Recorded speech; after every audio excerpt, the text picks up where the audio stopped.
বিরুদ্ধে কথা বলবে, কোরআনকে অপমান করবে, কোরআনকে পুরাতে চেষ্টা করবে, কোরআনের গায়ে হাত দেবে অপমানজনকভাবে, সেই ব্যক্তির বাংলার মাটিতে ফাঁসির আইন বাস্তবায়ন করতে হবে। হাত তুলে বলেন ঠিক কিনা?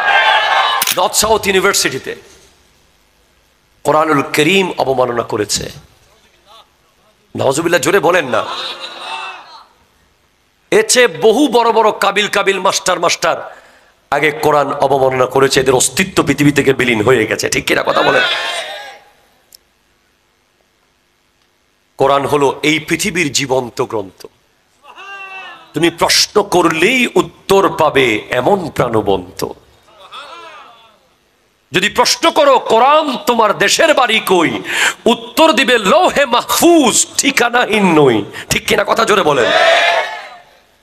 কোরআনুল করিমকে কেউ অবমাননা করবে, কেউ কোরআনকে পায়ে লাগাবে, এমন বেয়াদবকে বাংলাদেশের মাটিতে ফাঁসি দিতে হবে। ঠিক কিনা কথা বলেন?